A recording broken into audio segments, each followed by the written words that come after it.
أعوذ بالله السميع العليم من الشيطان اللعين الرجيم.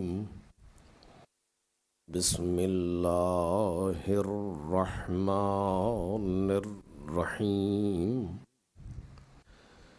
الحمد لله الذي لم يتخذ ولدا ولم يكن له شريك في الملك ولم يكن له ولي من الذل وكبره تكبيرا.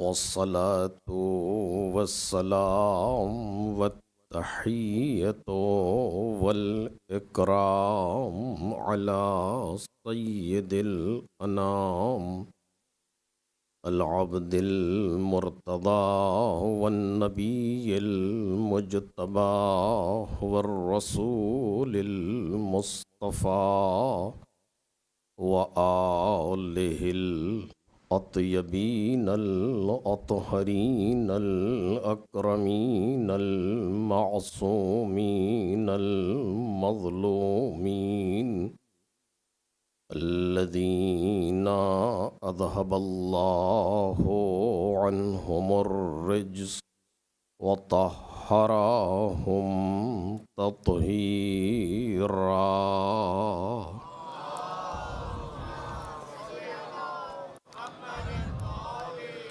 لا سيما الزهراء والسر المستودع فيها واللعن الأبدي على أعدائهم أجمعين.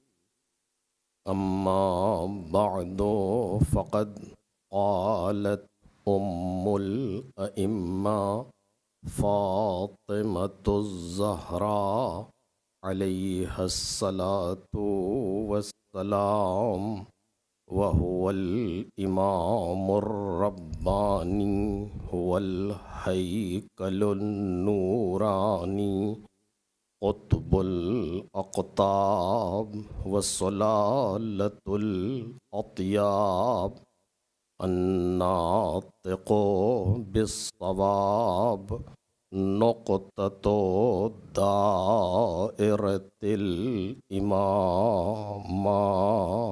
صلوات محمد اور آل محمد.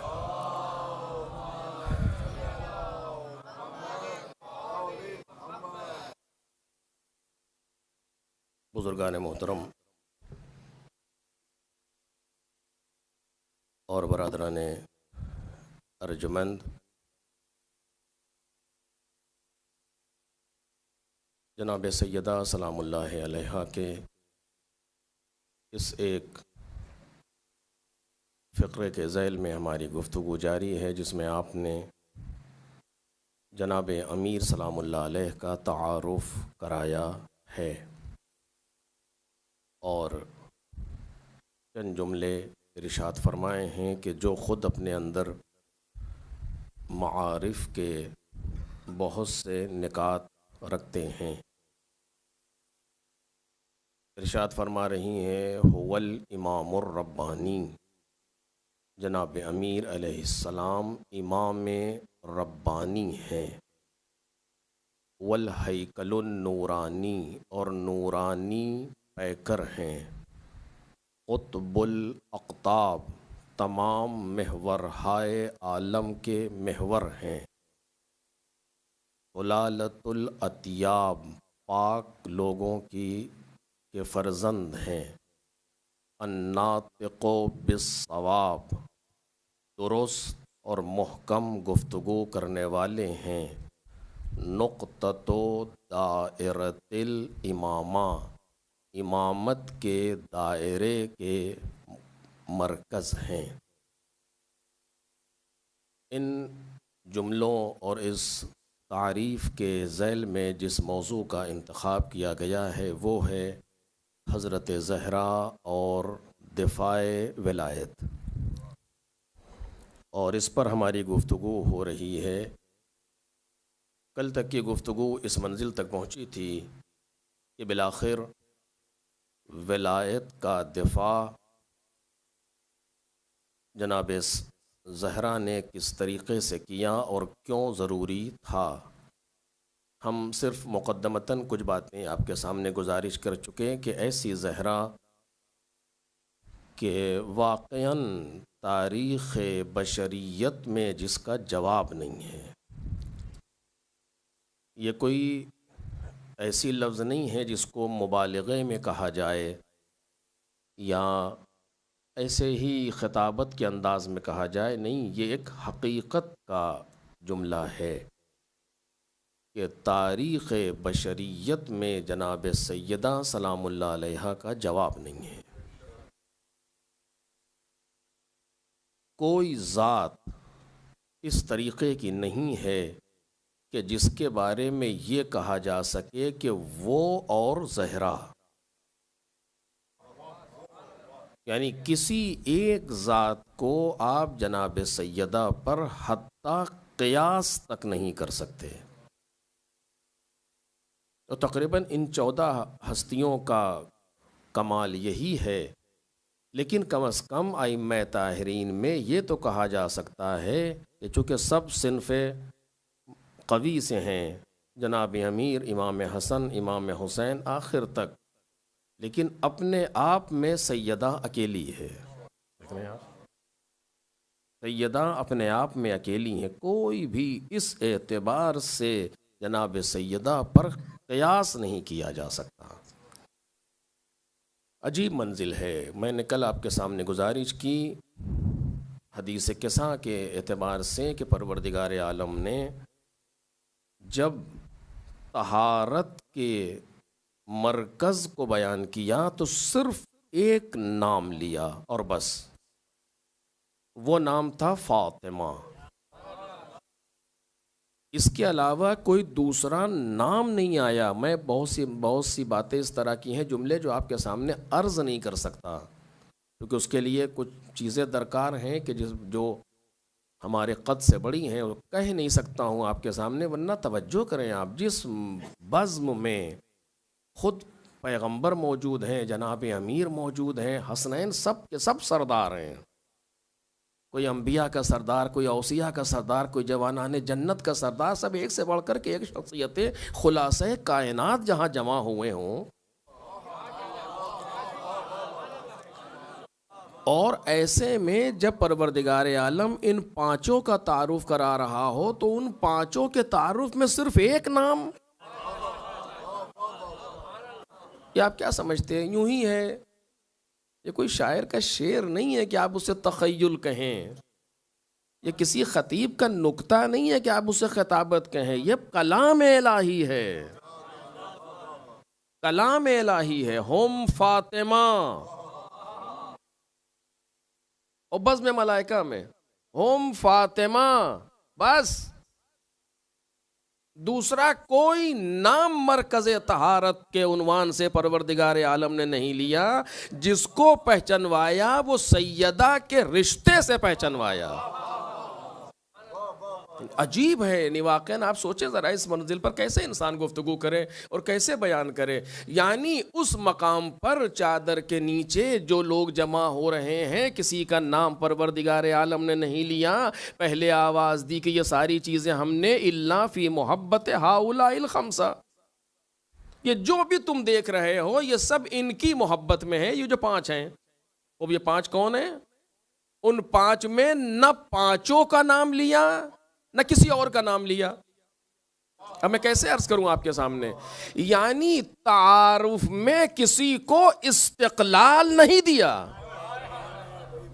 اب میں کیسے، نہیں، بہت ہی اہم مرحلہ ہے یہ، زبان انسان کی لڑکھڑاتی ہے ایسی بات کہتے ہوئے، کسی کو مستقلاً تعارف نہیں کرایا۔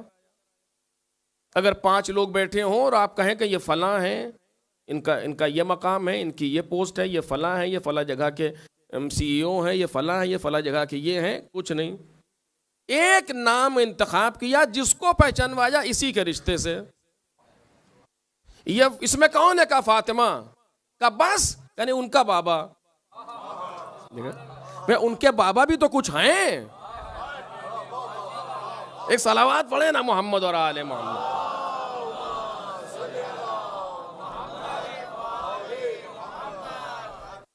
اس میں فاطمہ ہیں اور ان کے بابا. کیا مطلب ان کے بابا؟ ان کے بابا بھی اپنے آپ میں ایک شخصیت ہیں. ان کے بابا کا بھی کوئی مقام ہے. ان کا بابا وہ ہے کہ جو اول مخلوق ہے. ساری اولیتیں جہاں ختم ہو رہی ہیں ایسا انسان ہے کہ کنت نبیا و آدم بین الماء والطین. میں اس وقت نبی تھا جب آدم مٹی اور پانی کے درمیان تھے. لیکن ان ساری باتوں کو اب میں نہیں کہہ سکتا کہ اگنور کیا جا رہا ہے. یہ جملہ جسارت ہے، میں نہیں عرض کر سکتا. ان ساری باتوں کو سر راز و مخفی رکھا جا رہا ہے. کسی بات کو بیان نہیں کیا کہ اس میں فاطمہ ہے، ایک ہو جاتا ہے اس میں فاطمہ ہے، اس میں اللہ کے رسول فلاں ہیں، اس میں مولا کائنات فلاں. کچھ نہیں. اس میں فاطمہ ہے اور ان کے بابا. ان کے بابا کیا ہیں؟ کہ جو بھی ہیں اس وقت صرف فاطمہ کے بابا ہیں. ایک صلوات پڑھے محمد اور آل محمد پر.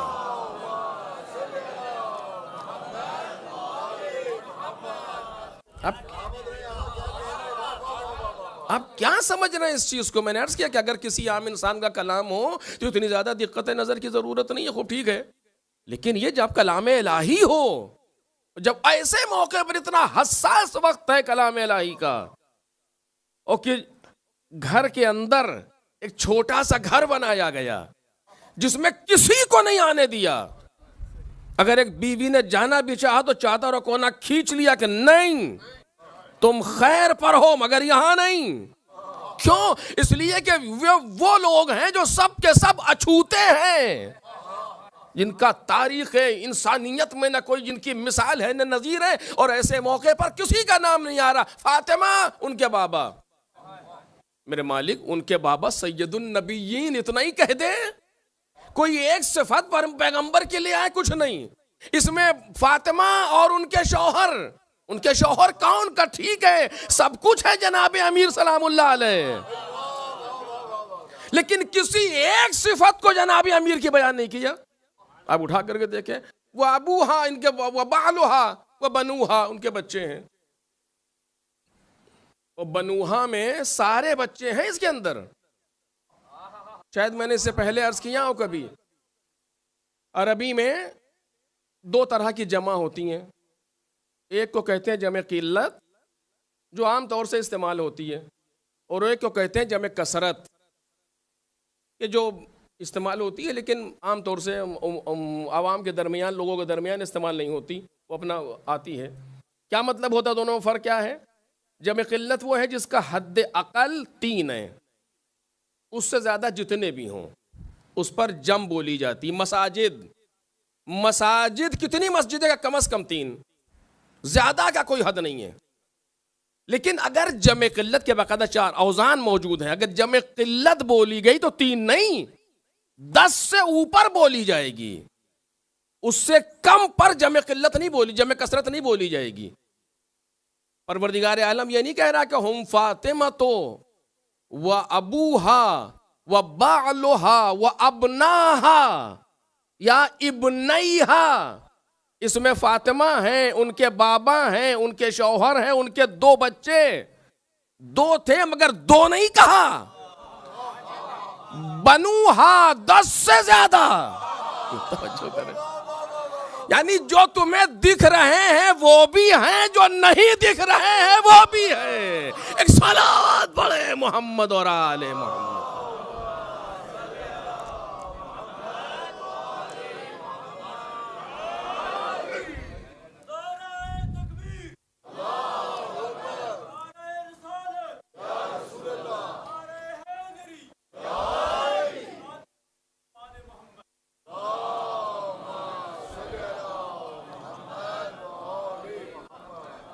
سارے یعنی پوری نسل امامت کا تعارف دو جملوں میں بن بالوہا و بنوہا، سارے کے سارے ادھر ابوہا۔ اب اس پر اور بھی گفتگو کی جاتی رہے، علماء کو آپ دیں تو پتہ نہیں کتنی گفتگو اس کے اوپر کریں کہ کیا کہہ رہا ہے پروردگار عالم۔ صرف ایک نام آ رہا ہے، فاطمہ۔ عجیب ہے، فاطمہ ایسی ذات۔ کل جو میں نے جہاں پر حدیث کو چھوڑا تھا کہ ان کے اسماء گرامی ہماری طرح نہیں ہوتے بلکہ اس کے پیچھے کوئی راز ہوتا ہے۔ کیوں کہا گیا فاطمہ؟ لأن الخلق فطموا عن معرفتها، اس لیے کہ تمام مخلوقات ان کی معرفت سے دور ہیں۔ کیا مطلب؟ کا جو حق معرفت سیدہ ہے وہ ادا ہو ہی نہیں سکتا۔ اب یہ کون سی چیز ہے آخر؟ اسے کیسے پہچانے ہم؟ کیسے گفتگو کریں اس کے اوپر، اس لفظ کے اوپر، اور کیسے معلوم ہو؟ بالآخر ایک میں نے کل بھی عرض کیا کہ ایک ایسی خاتون 18 برس کی عمر، کوئی عمر ہی نہیں ہوتی ہمارے معاشرے میں، تو بچی کہی جاتی ہے، اور 18 برس کی عمر میں آ کر کے دنیا سے جا رہی، 5 بچوں کی ماں ہے۔ عالم یہ ہے، کتنی روایات میں نے کل کہا کہ سارے اماموں سے روایتیں موجود ہیں، سب نے جناب سیدہ کے لیے گفتگو کی، اور ایسی گفتگو کی۔ سوچیں آپ ذرا کہ 18 برس کی خاتون دنیا میں، 18 برس، ایسے بزرگ انبیاء، سن رسیدہ لوگ، لیکن جناب سیدہ کے مقابلے میں کوئی نہیں آ سکتا سامنے۔ کیوں؟ سیدہ ہے۔ ایسی احادیث جناب سیدہ سلام اللہ علیہا کے لیے مروی ہیں دونوں طرف، اہل سنت نے بھی لکھی، شیعوں نے بھی لکھی جناب سیدہ کے لیے، کہ جہاں پر کوئی کسی طرح کی شک و شبہ کی گنجائش ہے ہی نہیں۔ ابھی میں صرف ایک چیز کو، چونکہ ولایت موضوع ہے لہذا صرف ایک بات کو آپ کے سامنے رکھوں گا اور توجہ کیجئے گا۔ آخر کیا راز ہے اس کے اندر؟ اگر یہ بات آج پوری ہو سکی، کیا راز ہے اس کے اندر؟ کہ جب بھی سیدہ بزم پیغمبر میں آتی ہیں تو پیغمبر تقریباً 5 کام انجام دیتے ہیں۔ توجہ کیجئے گا، جب بھی ایک مرتبہ کوئی کام ہو جائے وہ الگ موضوع ہے، لیکن ایک عادت کے طور پر جب بھی سیدہ پیغمبر کے سامنے آتی ہیں تو پیغمبر 5 کام انجام دیتے ہیں تقریباً۔ اس روایت کو دونوں نے لکھا، ام المومنین سے روایت برادران اہل سنت نے نقل کی، شیعوں نے بھی نقل کیا اس روایت کو، کہ جب بھی جناب سیدہ پیغمبر کے بزم میں جاتی ہیں تو پیغمبر 5 کام انجام دیتے ہیں۔ یہ البتہ لفظ 5 نہیں ہے، میں کہہ رہا ہوں آپ کے سامنے، لیکن ابھی عرض کروں گا۔ اور جب پیغمبر جناب سیدہ کے سامنے آتے ہیں تو وہ بھی اسی طرح سے انجام دیتی ہیں، وہ بھی اسی طرح سے یہ کام انجام دیتی ہیں۔ وہاں تو سمجھ میں آتا ہے، کوئی خاص بات نہیں ہے کہ اگر پیغمبر کسی کے سامنے آئیں اور وہ اس طریقے سے احترام کرے تو ایک اہم ججا ہے، مقام ہے، پیغمبر ہے، کوئی معمولی مسئلہ تھوڑی ہے، پیغمبر اکرم ہے۔ لیکن پیغمبر کے سامنے جب سیدہ آتی ہیں اور پیغمبر ایسے کام انجام دیتے ہیں، اس کا راز کیا ہے؟ کبھی ہم نے سوچا اس چیز کو کہ کیا ہو سکتا ہے اس کے اندر؟ کون سی بات اس کے اندر پوشیدہ ہے؟ کون سے 5 کام؟ آپ نے سنا ہوا ہے، میں صرف اس اصل پہ گفتگو کرنا چاہتا ہوں۔ جب بھی جناب سیدہ آتی ہیں تو اس کو میں نے کہا کہ دونوں نے روایت بین المتفق بین الفریقین ہے۔ کیا؟ قام الیہا رسول اللہ، پہلی چیز کہ جس میں 2 چیزیں ساتھ میں ہیں۔ جب بھی سیدہ پیغمبر کے سامنے آتی ہیں تو پیغمبر کھڑے ہو جاتے ہیں۔ یہ اب کیا سمجھ رہے ہیں اس چیز کے لیے؟ پیغمبر کھڑے ہو جاتے ہیں۔ اگر اسی جگہ پر رکوں تو بات واضح ہوگی، یہ کون ہے جو کھڑا ہو رہا ہے؟ یہ کون ہے جو کھڑا ہو رہا ہے؟ قرآن مجید نے اسے کیا کہا ہے؟ جو انسان جو کھڑا ہو رہا ہے یہ کون ہے آخر؟ قرآن مجید نے کہا ما محمد الا رسول، محمد کچھ نہیں ہے مگر رسول، یعنی ان کی زندگی کا ہر کام رسالت کی حیثیت سے ہے۔ توجہ کیجئے گا، جو بھی یہ انجام دے رہے ہیں وہ ایز اے رسول انجام دیں گے۔ خود بھی کہہ چکے میں اس وقت نبی تھا، ابھی رسول ہیں۔ جو بھی کام انجام دے رہے ہیں اگر یہ بولیں گے تو رسول کی حیثیت سے، اگر چپ رہیں گے تو رسول کی حیثیت سے، اگر جنگ کریں گے تو رسول کی حیثیت سے، صلح کریں گے تو رسول کی حیثیت سے، سارا کام ان کا رسول کی حیثیت سے. ما محمد الا رسول. اب کھڑے ہو رہے ہیں، ایک بچی آ رہی ہے سامنے سے، عجیب ہے، جب بھی آتی ہیں اگر اس کو آپ مدینے سے لیں، مکے کا نہیں معلوم، اگر مدینے سے بھی لیں، بزم پیغمبر مدینے میں سج رہی ہے، جہاں صاحب بیٹھے ہوئے ہیں، حکومت اسلامی قائم ہو چکی ہے، مرکز مسجد النبی ہے، وہاں سیدہ آ رہی ہیں. عمر کتنی جناب سیدہ کی؟ 5 بعثت میں آپ دنیا میں تشریف لائی ہیں، 13 سال پیغمبر وہاں رہے ہیں، 8 سال کی ہیں جناب سیدہ جب آپ نے ہجرت کی ہے، وہ مدینے آئی ہیں. 9 سال تقریباً لے کر کے 9 سال سے 18 سال تک کے بیچ میں جب بھی سیدہ پیغمبر کے سامنے آ رہی ہیں، پیغمبر کھڑے ہو رہے ہیں. ایک 8 برس کی بچی، ایک 9 برس کی بچی، ایک 10 برس کی بچی کے لیے پیغمبر کھڑے ہو رہے ہیں. کیا ہے یہ؟ کیوں ہے اس طریقے سے آخر؟ اور نہ فقط یہ کھڑے ہو رہے ہیں بلکہ دیکھیں 2 چیزیں ہوتی ہیں. ایک بار کوئی گیٹ سے داخل ہوا، آپ نے اس کو دیکھا، احترام میں کھڑے ہو گئے آپ، وہ وہاں سے چل کر کے یہاں تک آیا، آپ سے ملاقات ہوئی. ایسا ہوتا ہے، دیکھا نہیں آپ نے کبھی کسی کی جگہ پر آفس میں گئے، وہ اٹھ گیا اور آپ پہنچے اور آپ نے ہاتھ ملایا؟ ایک بار نہیں، کھڑا ہوا اور آگے آ رہا ہے آپ کی طرف. یعنی جب بزم پیغمبر میں جناب سیدہ جاتی ہیں تو پیغمبر کھڑے ہو کر کے سیدہ کے آنے کا انتظار نہیں کرتے بلکہ خود جاتے ہیں سیدہ کی طرف. میں نہیں کہہ رہا ہوں، حدیث کہہ رہی. قاما الیہا، قاما لہا نہیں، ان کے لیے کھڑے نہیں ہو رہے، ان کی طرف. یعنی پیغمبر اپنی جگہ سے کھڑے ہوتے ہیں اور سیدہ کی طرف آگے بڑھتے ہیں. ایک وَأَخَذَ بِيَدِهَا، اور جناب سیدہ کے ہاتھوں کو پیغمبر پکڑتے ہیں. فَقَبَّلَهَا، اس کو چومتے ہیں. کیا ہے یہ آخر؟ آپ سوچیں کبھی اس چیز کے لیے. کھڑے ہوئے، ایک آگے بڑھے استقبال سیدہ میں، 2 ہاتھوں کو مرحبا بہا، مرحبا کہتے ہیں اپنی بیٹی کو، جس سے آج کے زمان میں خوش آمدید، مرحبا. ہاتھوں کو پکڑتے ہیں اور چومتے ہیں. وَأَجْلَسَهَا فِي مَجْلِسِهِ، اور جہاں خود بیٹھے تھے اس جگہ لا کے بٹھاتے ہیں. یعنی اپنی جگہ سے کھڑے ہوئے، مرحبا کہا، آگے بڑھے، ہاتھوں کو پکڑا، چوما، بوسا دیا، لے کر کے آئے، جہاں بیٹھے تھے وہاں بٹھایا، پھر خود کسی دوسری جگہ بیٹھے. یہ ہوا نا تاریخ میں. جہاں بھی آپ جا کر کے دیکھیے گا آپ کو یہ چیز نظر آئے گی، اہل سنت کے یہاں بھی، شیعوں کے یہاں بھی. میرا سوال یہ ہے کہ یہ کیا ہے؟ یہ کیا چیز ہے؟ کیا یہ تعظیم جو رسول اللہ کر رہے ہیں اس کی بنیاد محبت پر ہے؟ اگر یا تعظیم بیٹی کی حیثیت سے ہے، اگر ایسا ہوتا تو ہر باپ پر لازم تھا بعنوان سنت پیغمبر کی اپنی بیٹی کی تعظیم کرتا. ہر باپ پر لازم تھا کہ سنت پیغمبر ہے، اپنی بیٹی کی تعظیم کرو. چونکہ ایک بار نہیں کیا، جب بھی سیدہ آئی ہیں تو پیغمبر نے یہ کام انجام دیا. جب بھی سیدہ آئیں کسی نے نہیں کی. ائمہ طاہرین کے یہاں بھی یہ چیز نظر نہیں آتی، صحابہ کرام کے یہاں بھی یہ چیز نظر نہیں آتی. کہیں پر جن کی بیٹیاں محترم بھی تھیں ان کی نظروں میں انہوں نے بھی نہیں کیا. کہیں نہیں نظر آیا یہ کہ جب بھی بیٹی آئی ہو تو باپ کھڑا ہو گیا. کہیں نہیں.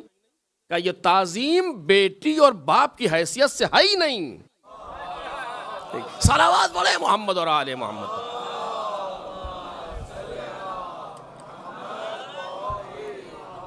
یہاں مسئلہ بیٹی اور باپ کا نہیں ہے. کہ پھر کون سا مسئلہ ہے؟ کہ خود حدیث دیکھیے کیا کہہ رہی ہے. قاما الیہا ابوہا نہیں ہے کہ جب فاطمہ آتی ہیں تو ان کا باپ کھڑا ہو جاتا ہے. نہیں، جب فاطمہ آتی ہیں تو اللہ کا رسول کھڑا ہو جاتا ہے. قاما الیہا رسول اللہ، اللہ کا رسول کھڑا ہو رہا ہے احترام سیدہ میں.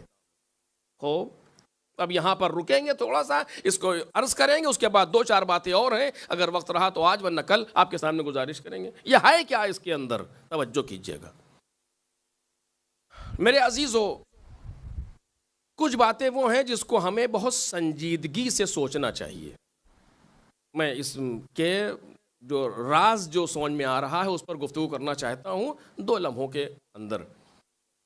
بعض چیزیں وہ ہیں ہماری زندگی میں جسے ہمیں واقعاً بہت سنجیدگی سے سوچنا چاہیے، ورنہ کل سوائے ہاتھ ملنے کے کوئی راستہ نہیں ہے۔ یہ بالکل صاف کہہ رہا ہوں آپ کے سامنے، میں ہوں یا آپ ہوں یا کوئی بھی ہو، فرق نہیں پڑتا، قانون سب کے لیے ایک ہے۔ ہمیں بہت غور سے اس طرح کر کے دیکھنا چاہیے کہ ہم کہاں موجود ہیں، ہم کس جگہ پر کھڑے ہوئے ہیں، ورنہ کل سوائے افسوس کے کچھ نہیں ملے گا، اور افسوس کا بھی کوئی فائدہ نہیں ہوگا۔ اب وہ جگہ موضوع یہ نہیں ہے، ورنہ عرض کرتا قرآن مجید کا خاموش، یہ خالی زبانی باتیں ہیں جو یہ کر رہا ہے، یہ قرآن مجید کا عجیب لہجہ ہے، لیکن بہرحال وہ ابھی موضوع نہیں ہے۔ صرف کف افسوس ملنا ہوگا اگر ہم نے بعض چیزوں کو سنجیدگی سے نہیں لیا، اور کوئی بھی کام آنے والا نہیں ہے۔ کیا چیز ہے اس میں جو کہہ رہا ہوں اس سے زیادہ؟ دیکھیے، دنیا میں کسی کے سامنے باعزت بن جانا آسان ہے۔ کسی کے سامنے، کسی انسان کے سامنے اپنے آپ کو باعزت بنا لینا کوئی بہت بڑی بات نہیں ہے۔ ہو سکتا ہے دولت کی وجہ سے، شہرت کی وجہ سے، آج کے زمانے میں فراڈ کی وجہ سے، زباں درازی کی وجہ سے عزت پا لینا بہت مشکل ہے۔ اب تو انسان سامنے بھی نہیں ہے پھر بھی باعزت بن جاتا ہے ٹیلی فون کے ذریعے سے، بہرحال اس سے بحث نہیں۔ لیکن کسی دنیا والے کے سامنے اس طریقے کی چال سے عزت لے لینا آسان ہے، لیکن پروردگار کے سامنے عزت لے لینا، توجہ کریں، امام وقت کے سامنے باعزت بن جانا، اہل بیت علیہم السلام کے سامنے باعزت بن جانا آسان مسئلہ ہے؟ اب بہت مشکل ہے اور بہت آسان ہے، بہت مشکل ہے، بہت آسان ہے۔ اگر ہم نہ چاہیں تو بہت مشکل ہے، اور اگر چاہ لیں تو بہت آسان ہے۔ کیونکہ میں نے کسی اشرے میں کہا تھا کہ کوئی رابطہ دنیا میں اتنا پاک ہو ہی نہیں سکتا جتنا پاک رابطہ انسان کا اس کے پروردگار سے، کہ اگر ہم کوئی کار خیر انجام دے رہے ہیں تو ہمیں شک بھی نہیں ہوتا کہ ہمارا خدا اسے اگنور کر دے گا، سوال ہی نہیں پیدا۔ کوئی بھی اچھا کام کر رہے ہیں تو ذرہ برابر شک کے 1000ویں حصے پر بھی نہیں آنا چاہیے کہ امام مثلا اسے بھول سکتے ہیں یا بھول جائیں گے یا چھوڑ دیں گے، سوال ہی نہیں۔ دوست کے ساتھ آپ دل نکال کر رکھ دیجئے، لیکن اس کے بعد بھی سوچ رہا کبھی کچھ گڑبڑ تو نہیں ہے۔ کچھ لوگ ایسے ہوتے ہیں جب زیادہ محبت سے ملتے ہیں تو شک ہونے لگتا ہے، یہ سم تھنگ از رانگ، کہیں کچھ ہے، اتنے محبت سے کیسے ملنے لگے اچانک؟ یہ ہوتا ہے نا اس طریقے سے۔ لیکن صرف ایک رابطہ ایسا ہے پروردگار عالم سے یا ائمہ طاہرین علیہم السلام سے کہ جس کے پاک ہونے میں، جس کے صاف ہونے میں، جس کے شفاف ہونے میں کوئی شک نہیں ہو سکتا انسان کو، ہے یا نہیں ہے ایسا؟ پروردگار کے سامنے عزت لینا آسان ہے۔ اگر انسان اپنے آپ کو باعزت بنانا چاہتا ہے خدا کے سامنے، اسے کچھ نہیں کرنا ہے، نہ دولت کی ضرورت ہے، نہ طاقت کی ضرورت ہے، نہ شہرت کی ضرورت ہے، کسی چیز کی ضرورت نہیں ہے، ایک پاک و پاکیزہ دل کی ضرورت ہے۔ ایک صلوات پڑھیں محمد اور آل محمد پر۔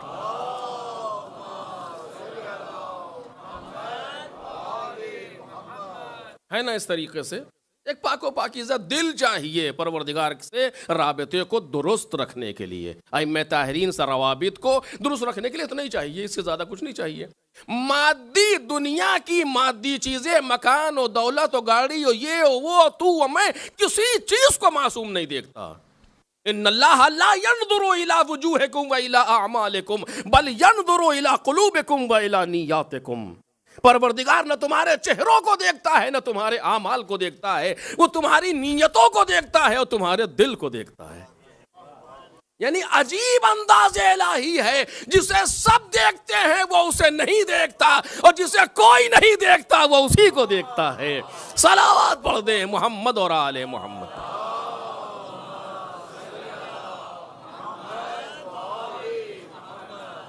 یہ پروردگار عالم کا انداز ہے، اور یہی جو سنت پروردگار ہے، جو انداز الہی ہے، وہی انداز امام ہے۔ کیوں؟ اس لیے کہ یہ کون ہے؟ هو الامام الربانی، یہ صفت رب پائی جاتی ہے اس امام کے اندر۔ میں نے کہا تھا اگر اسی لفظ پر گفتگو ہو تو بہت ہے، تو اللہ کے یہاں عزت لینا آسان ہے۔ اسی لیے قرآن مجید نے بہت عجیب انداز سے آواز دی کہ انا اکرمکم عند اللہ اشجاکم اغناکم اور احسنکم کچھ نہیں اتقاکم. تو اللہ کے نزدیک سب سے زیادہ عزت والا وہ ہے جو سب سے زیادہ پرہیزگار ہے. سب سے زیادہ جو پرہیزگار ہے، پرواہ کرنے والا، اگر اردو میں صحیح لفظ کہا جائے، جو سب سے زیادہ اللہ کی پرواہ کرتا ہے وہ سب سے زیادہ عزت والا ہے خدا کے نزدیک. اور جو خدا کے نزدیک ہے وہی ائمہ طاہرین کے نزدیک ہے. بالکل طے ہے یہ بات. اس میں تو چونکہ ائمہ طاہرین و خدا کے یہاں دوگانگی کا تصور محال ہے. کیوں کہہ رہا ہوں؟ الا ماشاء اللہ حدیث موجود ہے جو اس سلسلے میں ہے، اور آپ جب چونکہ موضوع جناب سیدہ ہیں، دونوں نے لکھا، اہل سنت نے بھی لکھا، شیعوں نے بھی لکھا کہ ان اللہ یرضی لرضا فاطمہ ویغضب لغضبها. پروردگار ان کی رضا پر راضی ہوتا ہے، ان کے غضب سے غضبناک ہوتا ہے. ایک صلوات پڑھیں محمد اور آل محمد.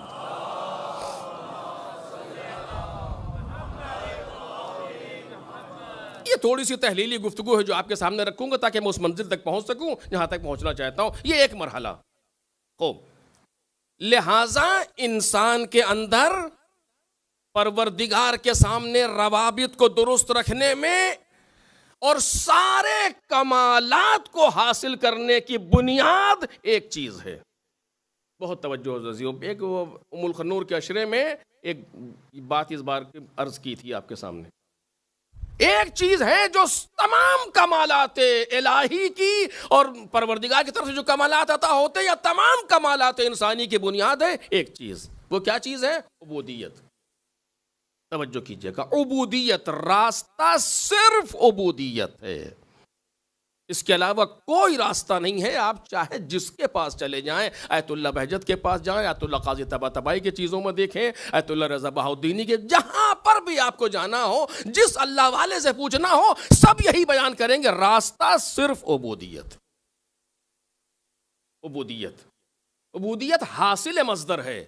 عبودیت نماز پڑھنا نہیں ہے. عبودیت روزہ رکھنا نہیں ہے. عبودیت یعنی مزاج میں عبدیت پیدا کر لینا. کتنے ایسے نمازی مل جائیں گے جن کی مزاج میں عبودیت نہیں فرعونیت پائی جاتی ہے. 2 رکعت نماز پڑھتا ہے، فرعون سمجھتا ہے اپنے آپ کو، پتہ نہیں کیا ہے. مسجد سے نماز پڑھ کے نکلے، جو دکھ رہا ہے، مسجد نہیں گئے. ارے آپ کون ہیں آخر؟ آپ کو حق کس نے دیا پوچھنے کے لیے کہ ہم گئے کہ نہیں گئے؟ جب آپ جا رہے تھے تو پیار سے کسی کو لے جاتے، دوسری بات تھی.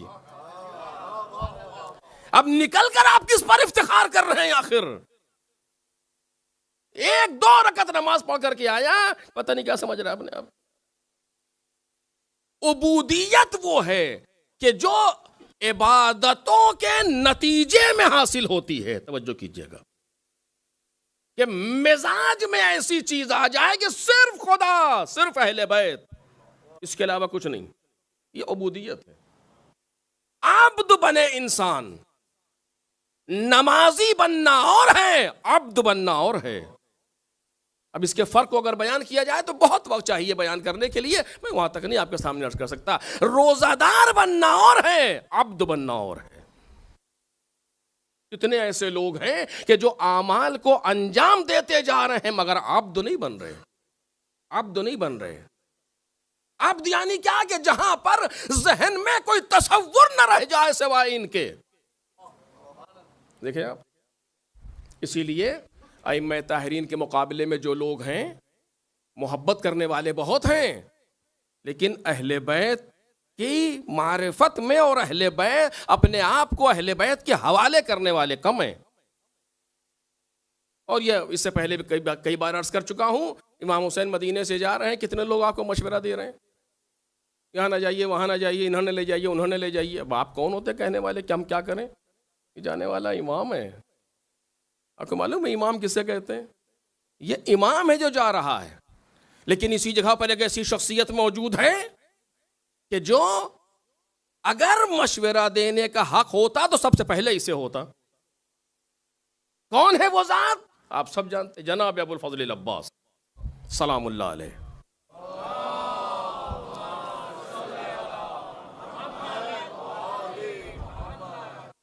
خواتین میں جناب زینب سلام اللہ علیہا، ایک اور صلوات بی بی کے لیے۔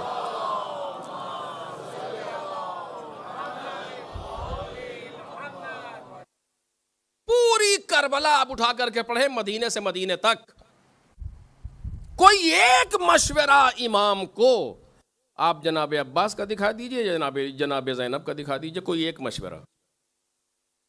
خطیب منبر سے پڑھے، اس سے مجھے بحث نہیں ہے، تاریخ سے ثابت کیجئے۔ امام مشورہ مانگے اور کوئی مشورہ دے، یہ مشورہ نہیں ہے، اطاعت ہے۔ توجہ کریں آپ، یہ مشورہ نہیں ہے، یہ اطاعت ہے۔ کیونکہ جیسے قرآن مجید نے کہا شاورہم فی الامر، ان لوگوں سے مشورہ کرو اپنے امور میں، پیغمبر کا حکم ہے۔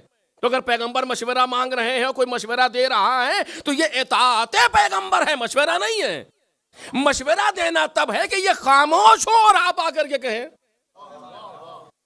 بھئی ہر مشورے میں ایک مخفی اعتراض ہوتا ہے، ہر مشورے میں مخفی اعتراض ہے، تبھی تو آپ کہہ رہے ہیں نا۔ اگر آپ جو چاہ رہے ہیں وہی ہم کر رہے ہیں تو آپ کیوں کہیں گے آخر؟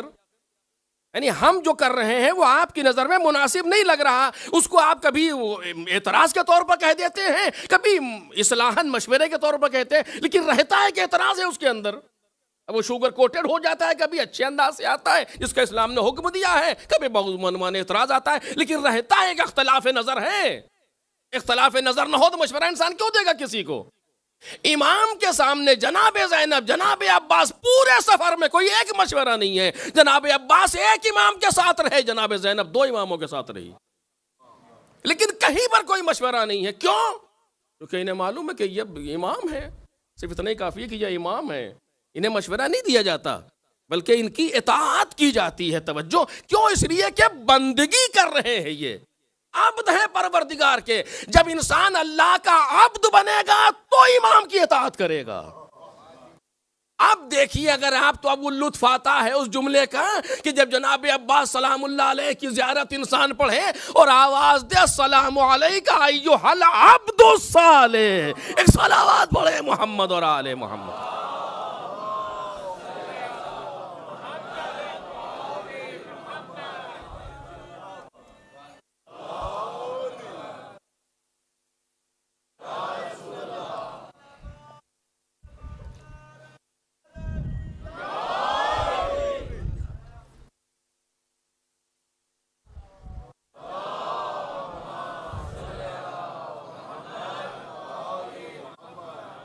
اب انسان کو لطف آتا ہے اس چیز کا کہ جناب عباس کی صفت بیان ایھا العبد الصالح، تاکہ محسوس ہو کہ یہ انسان کس مقام پر تھا۔ اور اس کے بعد پھر جو تعریف ان کے سلسلے میں ہے اس سے مجھے بحث نہیں ہے، میں صرف عرض کر رہا تھا کہ تمام چیزوں کی بنیاد عبودیت ہے۔ جو لوگ امام حسین سے کہہ رہے ہیں یہاں نہ جائیے وہاں نہ جائیے، وہ محبت میں تو کہہ رہے ہیں، دشمنی تھوڑی رکھتے ہیں، لیکن ابھی اس منزل پر نہیں ہے جس منزل پر جناب عباس سلام اللہ علیہ، اس منزل پر نہیں ہے۔ کوئی جتنے آ کر کہہ رہے ہیں نہیں، محبت ہے مگر اس کمال کی عبودیت کے مرحلے میں نہیں ہے۔ جب عبودیت ہوگی تو کیا ہوگا؟ ایک ایک قدم سے چلنا چاہتا ہوں تاکہ بچے محسوس کریں۔ جناب امام صادق سلام اللہ علیہ ارشاد فرماتے ہیں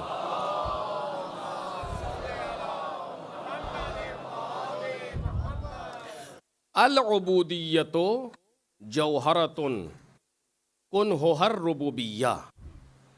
توجہ، عبودیت ایک ایسا جوہر ہے جس کی تہ میں ربوبیت پائی جاتی ہے۔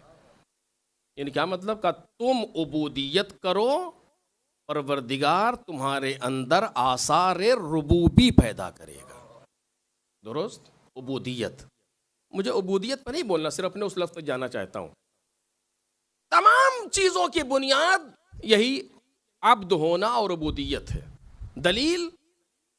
دلیل آپ کے سامنے ہے، روشن ہے۔ دیکھ تو ایسی دلیل ہے کہ جو آپ دن بھر کئی مرتبہ اسے کہتے ہیں، اشہد ان لا الہ الا اللہ وحدہ لا شریک لہ واشہد ان محمدا نبیہ ورسولہ، نہیں، اشہد ان محمدا عبدہ ورسولہ۔ پہلے مرحلے پر عبد، بعد میں رسول۔ پہلے مرحلے پر عبودیت کی گواہی دو میرے حبیب کی، بعد میں رسالت کی۔ کیوں کہا جا رہا ہے یہ؟ تاکہ تمہیں یہ خیال رہے کہ رسالت بعد میں ہے، عبودیت پہلے ہے، کہ جب نماز پڑھو تو تم خود عبودیت کر رہے ہو تو معلوم ہو کہ پہلے رسول کے یہاں بھی پہلے عبودیت ہے پھر رسالت ہے. اب اس پر بہت سی بحثیں چھوڑ رہا ہوں.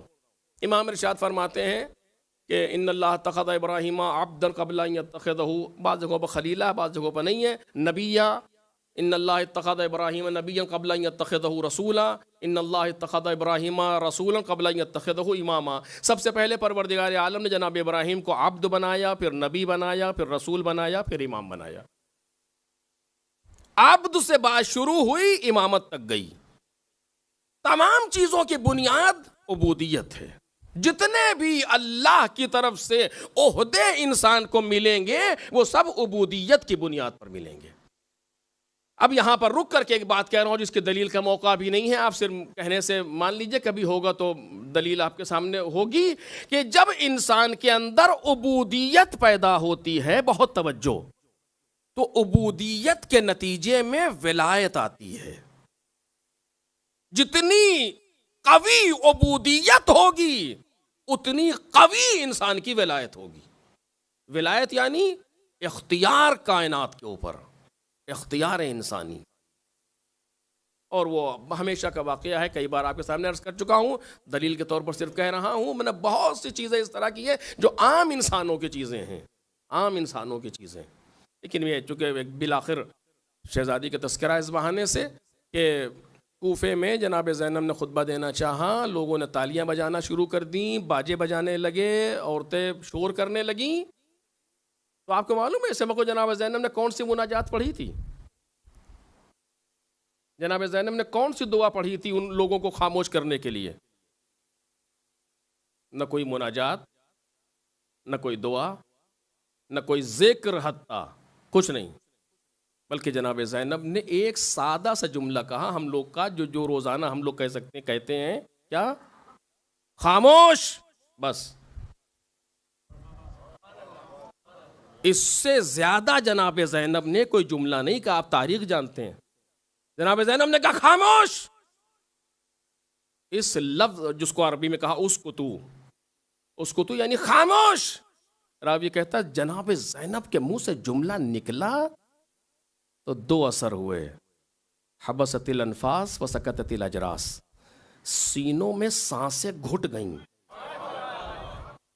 یعنی اگر کوئی زور سے بولنا چاہے تو آواز نہیں نکل رہی. مبالغہ نہیں ہے، یہ آواز نہیں نکل رہی منہ سے. جانوروں کے گلے میں پڑی ہوئی گھنٹیاں ٹھہر گئیں. یہ ہے ولایت، یہ ہے ولایت.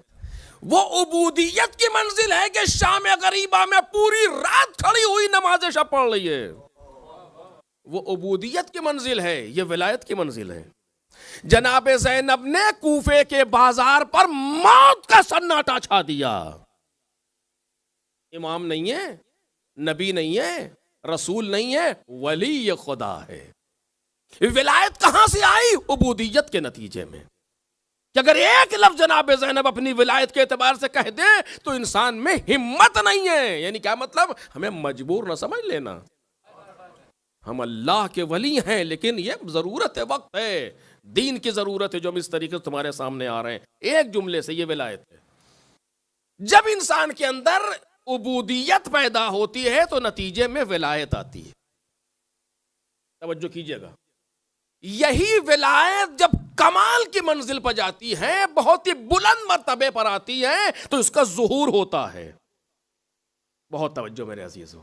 یہ ولایت ظاہر ہوتی ہے جب بلند مرحلے پر آتی ہے. کیسے ظاہر ہوتی ہے؟ کبھی بصورت نبوت ظاہر ہوتی ہے تو انسان نبی بنتا ہے، کبھی بصورت رسالت ظاہر ہوتی ہے تو انسان رسول بنتا ہے، اور کبھی یہی ولایت بصورت امامت ظاہر ہوتی ہے تو انسان امام بنتا ہے. ایک صلوات پڑھیں محمد اور آل محمد.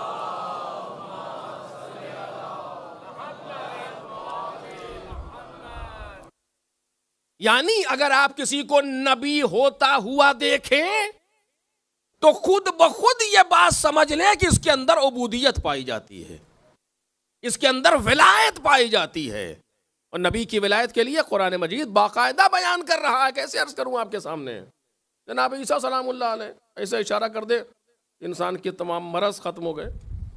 جناب سلیمان علی نبینا علیہ وآلہ السلام، ہوا ان کے امر سے چل رہی ہے، ہوا، میں نہیں کہہ رہا ہوں، قرآن کہہ رہا، تجری بامر، سخرنا لہ الریح تجری بامر، ہم نے سلیمان کے لیے ہوا کو مسخر کر دیا، تابع بنا دیا، اب سلیمان کے امر سے چل رہی ہے۔ یہ کیا چیز ہے؟ یہ ولایت ہے، یہ ولایت جناب سلیمان ہے جو ہوا پر حکومت کر رہے ہیں۔ جنات شیاطین سارے کے سارے تابع ہیں جناب سلیمان کے پروردگار ہے۔ کس چیز کے نتیجے میں؟ ولایت کے نتیجے میں۔ ولایت کس چیز سے ملی؟ عبودیت کے نتیجے میں۔ اب آپ کل جمعہ ہے، دعائے ندبہ پڑھیے، ابتدائی جگہوں پر جو جملے جو دعائے ندبہ کے ہیں وہ اس بات کو ثابت کر رہے ہیں جو میں آپ کے سامنے عرض کر رہا ہوں۔ خوب، جب یہ ولایت کمال کی منزل پر آئے گی تو اگر آپ نبی بن جائے گا انسان، اور پھر نبوت میں بھی درجات ہوتے ہیں۔ تلک الرسل فضلنا بعضهم علی بعض، ہم نے بعض رسولوں کو بعض رسولوں پر فضیلت دی۔ کیوں فضیلت دی؟ کیونکہ عبودیت جس کی جتنی تھی اس کی اتنی ولایت تھی، اتنی اس کی رسالت تھی۔ دیکھ رہے ہیں آپ؟ اسی طرح نبی کے لیے بھی، کہ نبی بھی بعض پر نبی میں فضیلت ہے، بعض نبیوں کے بعض نبیوں پر۔ اسی طرح امامت میں ہے، لیکن یہ امامت جب پیغمبر تک پہنچی اور پیغمبر کے آگے بڑھی تو پھر آ کر کے برابر ہو گئی سب میں۔ اب وہاں کوئی کمی زیادتی نہیں ہے، کیونکہ وہاں سب کی عبودیت ایک جیسی ہے۔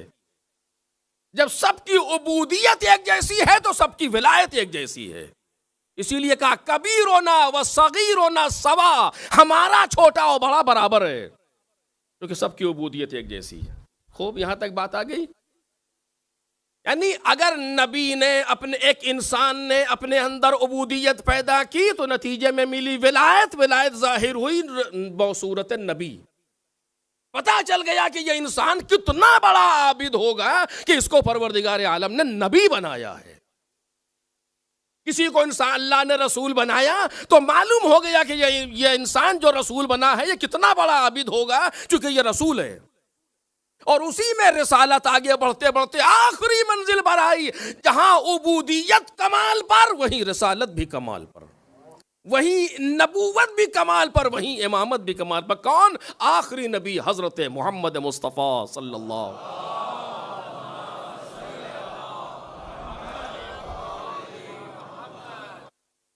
پیغمبر جو عبودیت انجام دے رہے ہیں وہ عبودیت ہمارے سامنے بعنوان سید الانبیاء، سید الرسل ظاہر ہو رہی ہے۔ درست؟ پروردگار عالم کی مصلحت یہ ہے، مصلحت کیوں ہے؟ اگر کبھی پہنچ سکا تو عرض کروں گا، اگر نہیں پہنچ سکا تو کبھی اور۔ پروردگار عالم کی مصلحت یہ ہے کہ کوئی خاتون نہ نبی بنے، نہ رسول بنے، نہ امام بنے۔ اسی لیے 1,24,000 میں کوئی خاتون نہیں ہے، سارے کے سارے مرد ہیں۔ کسی ایک خاتون کو پروردگار عالم نے نبی نہیں بنایا۔ کیوں نہیں بنایا یہ مالک جانے، اب کچھ چیزیں اگر پہنچ پاؤں گا تو عرض کروں گا۔ کسی ایک کو بھی خاتون کو پروردگار عالم نے رسول نہیں بنایا، کسی ایک کو بھی پروردگار عالم نے امام نہیں بنایا۔ یہ اس کی مصلحت ہے۔ کیوں ہے اب نہیں معلوم کیوں ہے، کچھ باتیں جو بیان کی گئی ہیں اس کو عرض کروں گا اگر پہنچا تو۔ کسی ایک کو بھی نبی نہ رسول نہ امام۔ اگر اس درمیان کوئی خاتون ایسی ہو کہ جس کی عبودیت میں اتنا کمال ہو کہ اس کی ولایت بھی اتنی ہی مکمل اور آتم ہو، تو اس کا مرتبہ ظاہر کیسے ہو؟ کیونکہ یہ نبی تو ہو نہیں سکتی۔ نبوت کے شرائط رکھتی ہے لیکن نبی نہیں ہو سکتی۔ توجہ کیجئے گا، ایک صلوات پڑھیں نا محمد اور آل محمد۔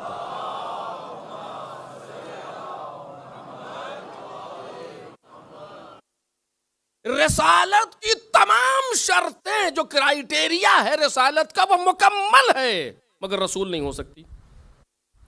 جو شرائط ہیں وہ ساری شرطیں موجود ہیں، لیکن چونکہ خاتون ہیں رسول نہیں ہو سکتی۔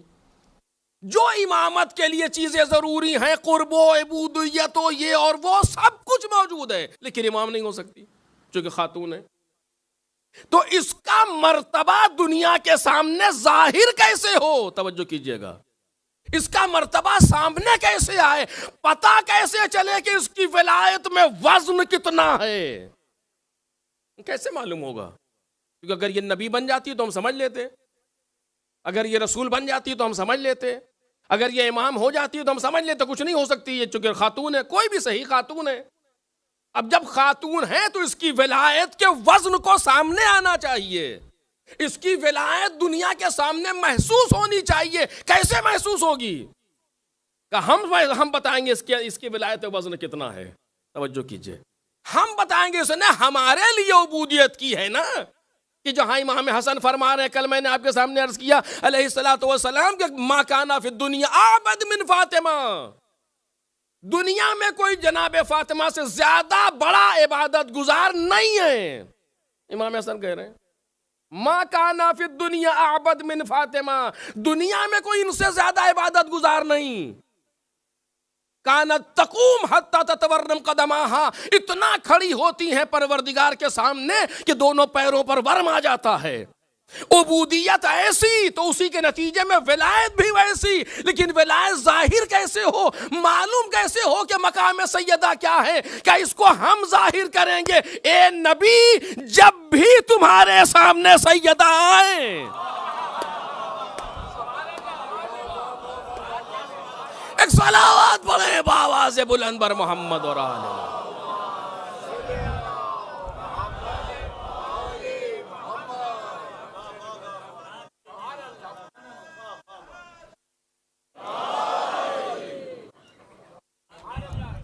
جب بھی تمہارے سامنے سیدہ آئیں، دیکھیے جو انسان کی دو شخصیتیں ہوتی ہیں، ایک اس کی شخصیت ہوتی ہے حقیقی اور ایک شخصیت ہوتی ہے حقوقی۔ حقیقی شخصیت اور ہے، بیٹا ہے، چچا ہے، ماموں ہے، یہ کچھ بھی ہے، لیکن جب حقوقی شخصیت ہے تو وہ دوسرا مقام ہے۔ وہ مثلا سامنے والا جج ہے، اب اگر باپ کا مقدمہ بھی اس کے سامنے جائے گا تو میرا بیٹا کیا خطاب نہیں کر سکتا، اس کو جج صاحب ہی کہنا پڑے گا، بیٹا صحیح۔ ایسا نہیں ہے کہ اگر بیٹا امام جماعت ہے تو باپ اس کے آگے کھڑا ہو کر کے نماز پڑھے گا، نہیں، جب باپ بیٹے ساتھ میں چل رہے ہوں تو بیٹا آگے نہیں چل سکتا، آیت اللہ العظمی صحیح، لیکن اگر عہدے کی منزل پر آ گیا تو اب یہ نہیں ہے کہ اپنے باپ کی تقلید کرے گا چونکہ باپ ہے۔ یہاں نہیں ہو سکتا، اگر باپ اس قابل ہے الگ موضوع ہے، لیکن اگر باپ اس قابل نہیں ہے تو ہم کہیں گے نہیں ہم ہمارے باپ ہیں، ہم تو ان کے فتوے پر عمل کریں گے، ناممکن ہے، کیونکہ یہ عہدے کا مسئلہ ہے۔ اگر یہ مصلی عبادت پر کھڑے ہیں تو باپ صحیح مگر پیچھے کھڑا ہونا پڑے گا کیونکہ یہ امام جماعت ہے۔ اپنے بیٹے کے پیچھے نماز نہیں پڑھ رہا، امام جماعت کے پیچھے نماز پڑھ رہا ہے۔ اپنے بیٹے کی تقلید نہیں کر رہا، مرجع وقت کی، عالم دورہ کی تقلید کر رہا ہے، ماننا پڑے گا۔ تو جب عہدہ کہیں پر سامنے آئے شخصیت حقوقی تو مراحل دوسرے ہوتے ہیں، جب حقیقی شخصیت ہو تو مراحل دوسرے ہیں۔ اگر عدالت میں جاؤ گے تو جج صاحب کہنا پڑے گا۔ اب یہاں پر ایک بات آئی ہے، جلدی سے آپ کے سامنے گزارش کر دوں جناب امیر سلام اللہ علیہ کی،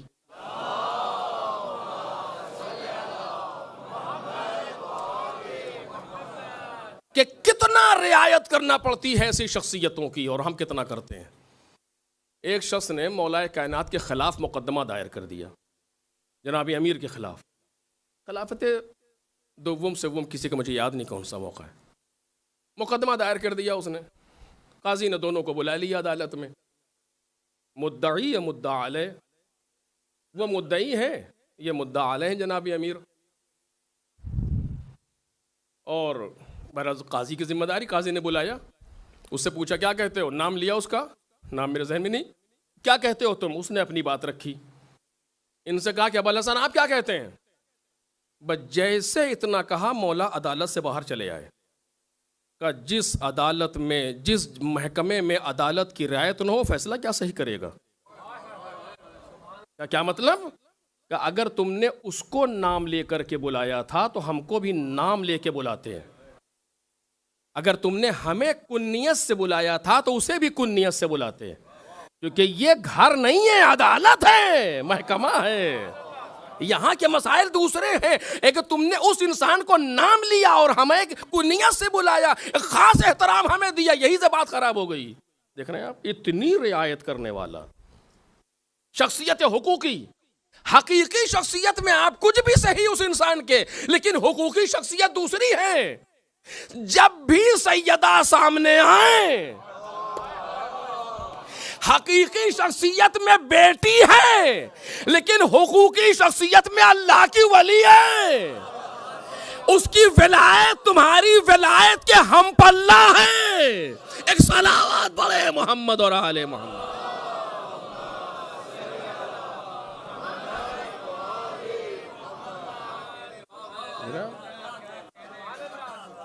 اگر عدالت میں جج کرسی پر بیٹھا ہو، کتنا ہی بڑا وکیل آ جائے، کھڑا تھوڑی ہوگا، ہو نہیں سکتا ہے۔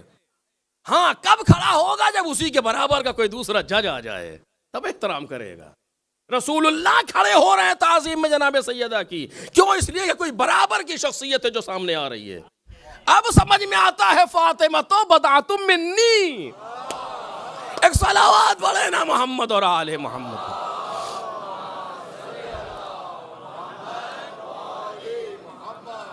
اس ولایت کو ہم ظاہر کریں گے جو سیدہ کی عبودیت کے نتیجے میں سیدہ کے اندر پیدا ہو رہی ہے۔ اتنی وزنی ہے وہ ولایت کہ جب سامنے آتی ہیں تو وزن پیغمبر تعظیم کے لیے کھڑا ہو جاتا ہے۔ یہاں تک تو تاریخ نے لکھا۔ اس کے بعد میں آپ سے ایک سوال کر رہا ہوں، بس اس سوال پر ہی بحث ہوگی، بات کہوں کچھ اور نہیں، وقت تمام ہو گیا۔ اچھا اب یہ بتائیے کہ اگر صحابہ کی بزم سجی ہو اور رسول اللہ بیٹھے ہوں اور سیدہ آ جائیں تو پیغمبر تو کھڑے ہوں گے۔ آپ تصور کر سکتے ہیں کوئی ایسا بدتمیز صحابی ہو جو بیٹھا رہ جائے پیغمبر کے سامنے؟ کوئی ایسا ہو سکتا ہے؟ نہیں ہو سکتا۔ صحابہ احترام پیغمبر میں سارے کے سارے کھڑے ہو جائیں گے، سوال ہی نہیں پیدا ہوتا۔ ہم تو نہیں مان سکتے اس چیز کو۔ اچھا ٹھیک ہے، چھوڑیے صحابہ کرام کو نہیں، اگر سارے انبیاء 1,24,000 ایک جگہ بیٹھے ہوں، تصور تو کر سکتا ہوں نا، فرض تو کر سکتا ہوں، اگر سارے انبیاء ایک جگہ پر بیٹھے ہو 1,24,000 اور اس بس میں نبوت اور رسالت میں سیدہ داخل ہوں تو کیا ہوگا؟ کہ پیغمبر کھڑے ہو جائیں گے جو حکم ہے۔ جب پیغمبر کھڑے ہو جائیں گے تو کون سا نبی بیٹھا رہے گا؟ یعنی اللہ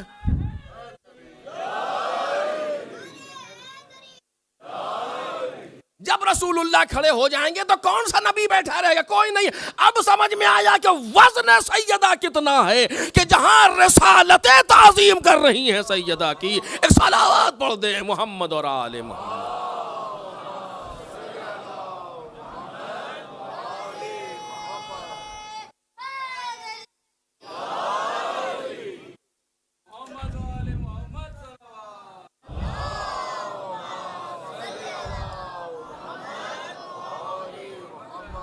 ہم نے کبھی نہیں دیکھا کہ بزم رسالت میں سیدہ آئی ہوں اور پیغمبر بیٹھے رہ گئے ہوں۔ یہی کام جناب سیدہ بھی کرتی ہیں جب رسول اللہ آتے ہیں، بالکل وہی کام جو جناب پیغمبر کر رہے ہیں، بالکل یہی کام جناب سیدہ بھی رسول اللہ کے لیے انجام دیتی ہیں۔ اور جب بھی جناب سیدہ آتی پیغمبر تعظیم کے لیے کھڑے ہوتے، کبھی نہیں دیکھا کہ سیدہ آئی ہوں اور پیغمبر بیٹھے رہے ہوں، یہ نہیں دیکھا کہ سیدہ کھڑی ہوں اور پیغمبر بیٹھے ہوں۔ لیکن ہاں ہم نے یہ ضرور دیکھا کہ سیدہ کھڑی تھی، لوگ بیٹھے تھے۔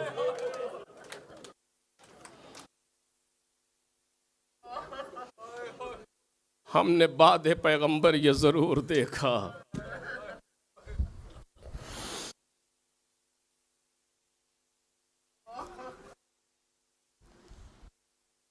کہ سیدہ مسجد میں کھڑی ہے اور لوگ بیٹھے ہیں۔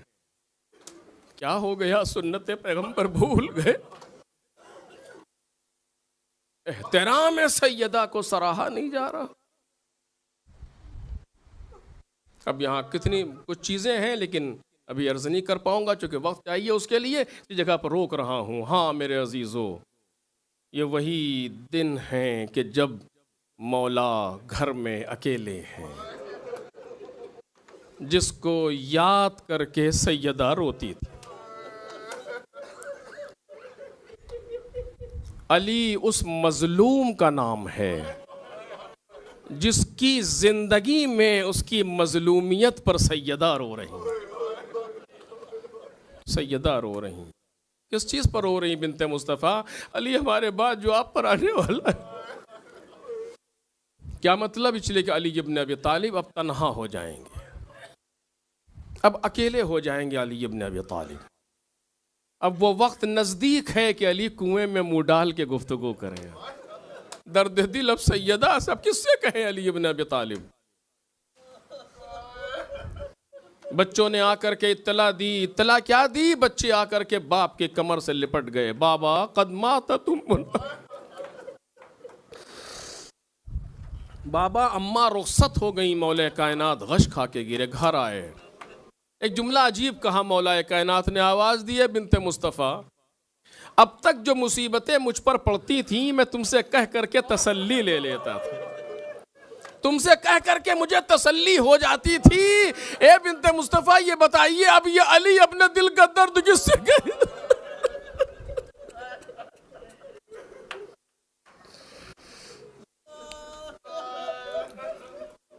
اب یہ علی اپنے دل کا درد کس سے کہے؟ آج علی اکیلا ہو گیا، اور آج کا تقریباً وہ دن تھا جو سورج علی ابن ابی طالب کے تنہائی کا نکلا تھا۔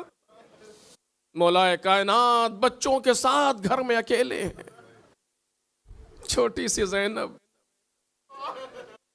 5 سال کی زینب۔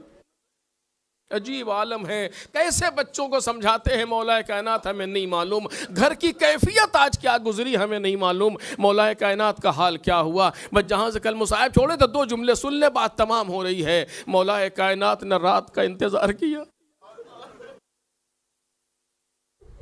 تاکہ رات چھا جائے۔ جناب سیدہ کی وصیت ہے کہ رات میں غسل دیجئے گا۔ مولا کائنات بیٹھے انتظار کر رہے ہیں کہ پڑوسیوں کو یہ خبر نہ ہو جائے کہ جنازہ اٹھنے والا ہے، غسل ہو رہا ہے۔ جب سارے کے سارے سو گئے تو مولا کائنات اٹھے، اسما پانی کا انتظام کر۔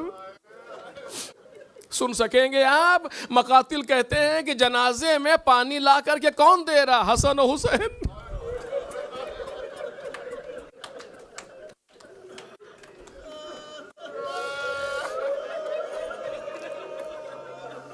سات 8 سال کے بچے، چونکہ اندر کوئی آ نہیں سکتا، چونکہ جناب سیدہ 14 معصومین وہ ہیں کہ جن کو انہی جیسا کوئی غسل دے سکتا ہے، انہی جیسا کوئی غسل دے سکتا ہے، اس کے علاوہ کوئی آ نہیں سکتا۔ حسن و حسین پانی لا لا کر باپ کو دے رہے ہیں اور باپ غسل دے رہا ہے۔ اسی عالم ایک مرتبہ مولا کائنات چیخ مار کے روئے۔ اس طریقے سے علی ابن ابی طالب کو کبھی روتے نہیں دیکھا گیا، نہ اس کے پہلے کبھی ایسے روئے، نہ اس کے بعد کبھی ایسے روئے۔ لوگوں نے سنا ابھی تو مولا نے منع کیا تھا بچوں کو کہ زور سے نہ رو، نہ کہیں محلے والے اٹھ لے جائیں۔ بعد میں کسی نے پوچھا، غالباً سلمان نے یا کس نے پوچھا، مولا کیا ہوا آپ اس طریقے سے روئے؟ پھر مولا بیٹھ کر کے رونے لگے۔ ارے کیا پوچھتے ہو؟ میرا ہاتھ سیدہ کے بازوؤں پر پہنچا تو سوجے ہوئے۔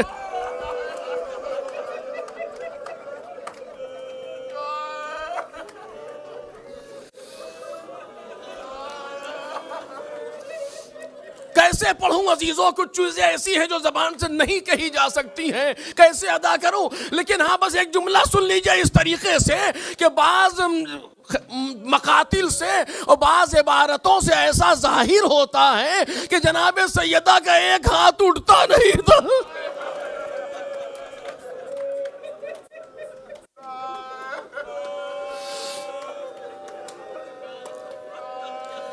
جب میرا ہاتھ پسلیوں پر گیا تو پسلیاں ٹوٹی ہوئیں۔ آخری جملے بس مولا کائنات نے غسل دیا، باقی بات انشاءاللہ پھر پڑھوں گا۔ غسل دیا، جناب سیدہ کو کفن پہنایا، حنوط کیا، اور اس کے بعد جنازے کو اس تابوت میں لا کر کے رکھا جو فضہ نے بنوایا تھا۔ آج بھی دستور ہے جب جنازہ گھر سے لے جاتے ہیں تو بچوں کو چہرہ دکھا دیتے ہیں. بند کفن مولا کائنات نے باندھ دیے, سرہانے کا بند کفن کھلا ہوا ہے. علی ابن ابی طالب نے چہرے کو کھولا. اب یہ وہ چہرہ ہے جسے علی آخری بار دیکھ رہے ہیں.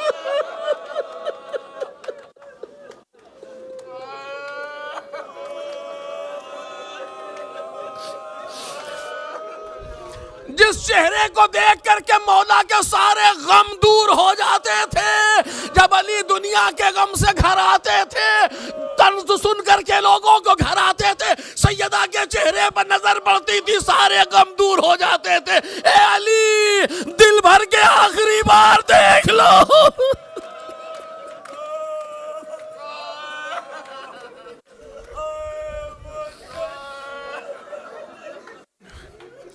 آواز دی, بچوں آؤ آؤ, حسنین آؤ. جناب زینب کو بلایا, آؤ میری بیٹی فضہ آؤ. حلمو تزودوا من امکم, آؤ آؤ اپنے ماں سے قریب آؤ اور آخری دیدار کر لو. اب ملاقات قیامت میں ہوگی. جو مقتل کے جملے ہیں پڑھ رہا ہوں, سارے صیغے تثنیہ کے ہیں. دونوں بچے آئے, امام حسن اور امام حسین دونوں آئے, آ کر کے ماں کے تابوت کے پایتی کھڑے ہوئے اور ایک جملہ کہا, یا ام الحسنی و یا ام الحسین. یہ کہا, یا امنا, اے ہماری ماں, اذا لقیتی جدنا محمد المصطفیٰ فقرئیہ منا السلام. اے اماں, جب نانا سے ملاقات ہو تو ہمارا سلام کہیے گا. وَقُولِي لَهُ, اور ان سے کہیے گا, إِنَّا قَدْ بَقِينَا يَتِيمَيْنَ بَعْدَكِ فِي دَارِ الدُّنْيَا, کہ ہم دونوں آپ کے بعد یتیم ہو.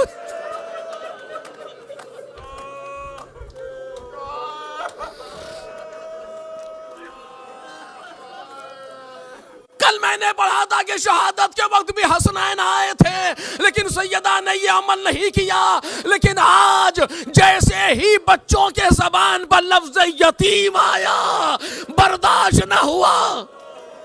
مولا کائنات کہتے, لَقَ أُشْهِدُ اللَّهِ, خدا کو گواہ کر رہا ہوں, لَقَدْ حَنَّتْ وَمَدَّتْ يَدَيْهَا وَضَمَّتْهُمَا إِلَى صَدْرِهَا مَلِيًّا. ارے سیدہ نے ایک چیخ ماری, دونوں ہاتھوں کو پھیلا دیا, اپنے دونوں بچوں کو لپٹا لیا.